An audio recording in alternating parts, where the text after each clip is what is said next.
NDA India વચ્ચેની ટક્કરથી શેરબજાર ગોથું ખાઈ ગયું। અદાણીની 5 કંપનીઓના શેર તૂટ્યા, રોકાણકારોના 20 લાખ કરોડ ધોવાયા। આજે એટલે કે 4 જૂને લોકસભા ચૂંટણીના પરિણામોના દિવસે શેરબજારમાં ઘટાડો જોવા મળી રહ્યો છે। સેન્સેક્સ લગભગ 1500 પોઈન્ટના ઘટાડા સાથે 75,100ની નજીક ટ્રેડ કરી રહ્યો છે। તે જ સમયે નિફ્ટીમાં 400 પોઈન્ટનો ઘટાડો જોવા મળી રહ્યો છે। સેન્સેક્સના 30 શેરોમાંથી 27 ડાઉન રહ્યા છે અને 3 વધી રહ્યા છે। એનએસસીના તમામ ક્ષેત્રીય સૂચકાંકોમાં ઘટાડો જોવા મળી રહ્યો છે। નિફ્ટી પીએસયુ બેંક ઇન્ડેક્સ 7%થી વધુ ઘટ્યો છે। મેટલમાં 5% અને નાણાકીય સર્વિસમાં 4%થી વધુનો ઘટાડો છે। રિયલ્ટી અને પ્રાઇવેટ બેંક ઇન્ડેક્સ પણ 3%થી વધુ નીચે છે। લોકસભાની 542 બેઠકોની મતગણતરી શરૂ થઈ ગઈ છે। પ્રારંભિક વલણોમાં એનડીએ અને ઇન્ડિયા વચ્ચે મજબૂત ટક્કર દેખાઈ રહી છે। બજારને અપેક્ષા હતી કે એનડીએ જંગી બહુમતી સાથે આવશે, પરંતુ હવે ટ્રેન્ડમાં સંઘર્ષ છે।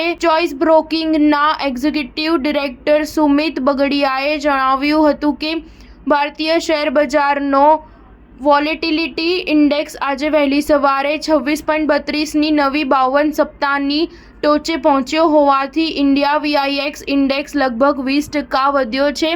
તેથી અમે નજીકના ગાળામાં ભારતીય શેર બજારમાં વધુ વોલેટિલિટી જોઈ શકીએ છીએ। સોમવારે આકર્ષક તેજી પછી ભારતીય શેર બજારમાં મંગળવારે વહેલી સવારના સોદાઓમાં તીવ્ર વેચવાલી જોવા મળી હતી। નિફ્ટી 50 ઇન્ડેક્સ 700 પોઈન્ટની આસપાસ તૂટીને 22,566ની ઇન્ટ્રાડે લો પર પહોંચ્યો હતો, જ્યારે બીએસઈ સેન્સેક્સ 2,000 પોઈન્ટથી વધુ તૂટીને 74,234ની ઇન્ટ્રાડે લોને સ્પર્શ્યો હતો। સ્ટાર ન્યૂઝ 7 હંમેશા સચ્ચાઈની સાથે।